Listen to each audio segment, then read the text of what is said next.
Assalamualaikum warahmatullahi wabarakatuh. Halo teman-teman semuanya, perkenalkan nama saya Rikna Cintarwanto dari kelas 1110 dengan nomor presensi 29.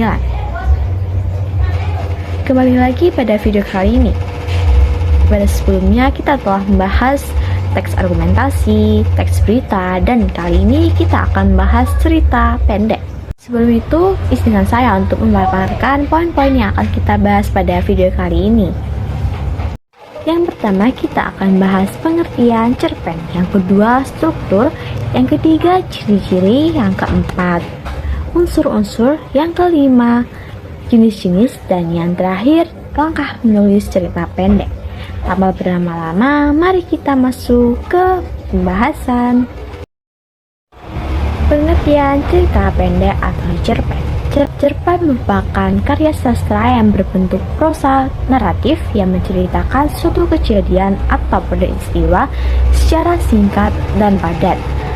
Panjang cerita pendek biasanya kurang dari 10.000 kata. Selanjutnya, ciri-ciri cerpen. Yang pertama, cerpen biasanya bersifat singkat, padat, dan jelas. Yang kedua, cerpen berisi tentang peristiwa penting. Tiga, cerpen biasanya fokus pada tokoh utama. Dan yang keempat atau yang terakhir, biasanya cerpen memiliki tokoh atau latar belakang yang terbatas. Selanjutnya kita masuk ke struktur cerpen. Yang pertama nih ada orientasi. Orientasi biasanya berisi pengenalan tokoh maupun latar. Yang kedua, komplikasi. Biasanya pada fase ini mulai terjadinya konflik.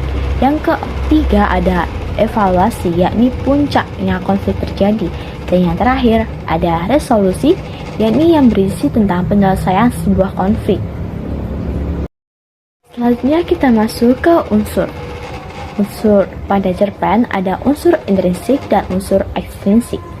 Unsur intrinsik dalam cerpen meliputi tema, tokoh dan penokohan, alur atau plot, latar, sudut pandang, gaya bahasa, serta amanat. Dan untuk unsur ekstrinsik pada cerpen, yakni meliputi yang pertama ada latar belakang pengarang, yang kedua kondisi sosial budaya masyarakat, yang ketiga nilai-nilai kebudayaan yang dianut. Baik, yang selanjutnya ada jenis-jenis cerpen. Yang berdasarkan panjang cerita ada cerpen mini, cerpen sedang, atau cerpen panjang.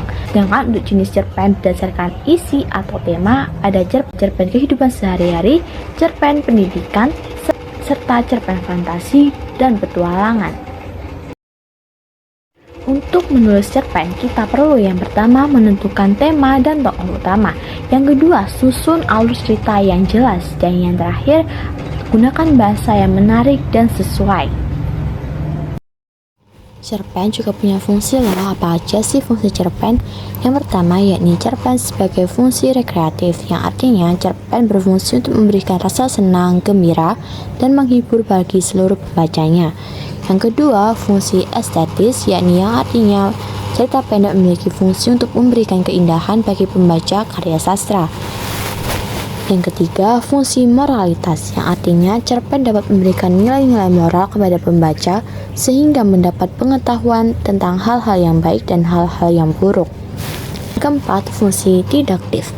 Cerpen dapat mengarahkan dan mendidik para pembaca dengan nilai-nilai kebenaran dan kebaikan di dalam cerita. Dan yang terakhir, fungsi religiusitas, yang artinya cerpen mengandung nilai-nilai yang terdapat pada ajaran agama yang bisa dijadikan teladan bagi para pembacanya. Selain kelima fungsi tersebut, cerpen juga memiliki fungsi-fungsi lainnya, tergantung pada maksud dan tujuan pengarang ketika menulis cerpen. Kaidah kebahasaan cerita pendek. Cerpen banyak menggunakan verba, konjungsi, kalimat tidak langsung, dan kalimat lampau. Cerpen memiliki ciri-ciri kebahasaan sebagai berikut. Yang pertama, Cerpen mengandung kalimat bermakna lampau seperti pada suatu senja, beberapa tahun lalu, beberapa tahun silam, dan sebagainya. Yang kedua, cerpen menyatakan urutan waktu dengan konjungsi kronologis seperti contohnya sejak saat itu, setelah itu, mula-mula, kemudian, sebelum, lalu, dan sebagainya. Dan yang ketiga, menggunakan kata kerja atau verba yang mengandung tindakan seperti memotong, memotret, memakai, memasak, serta kata kerja yang berhubungan dengan perasaan, contohnya merindukan, mengasihi, atau menyakiti. Dan yang terakhir, cerpen juga menggunakan kalimat tak langsung seperti menanyakan, mengungkapkan, menyatakan bahwa, serta kalimat langsung berupa percakapan antar tokoh dengan tanda kutip.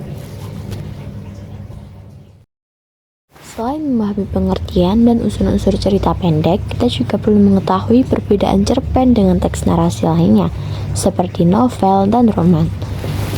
Cerpen memiliki panjang cerita yang singkat dan padat, biasanya hanya membahas satu peristiwa utama. Berbeda dengan novel yang memiliki alur panjang, banyak tokoh, serta konflik yang lebih kompleks. Dalam cerpen, jumlah tokoh dan latar sangat terbatas sehingga cerita dapat selesai dibaca dalam sekali duduk. Hal ini membuat cerpen lebih fokus pada penyampaian makna atau amanat. Selain itu, cerpen biasanya langsung menuju konflik tanpa pengenalan yang terlalu panjang. Oleh karena itu, setiap kalimat dalam cerpen memiliki peran penting untuk mendukung jalan cerita. Dengan memahami perbedaan ini, kita dapat lebih mudah mengenali sebuah teks termasuk cerita pendek atau bukan. Setelah memahami karakteristik cerita pendek dan perbedaannya dengan teks narasi lain, kita dapat menyimpulkan bahwa cerpen merupakan karya sastra yang singkat, namun memiliki makna yang mendalam.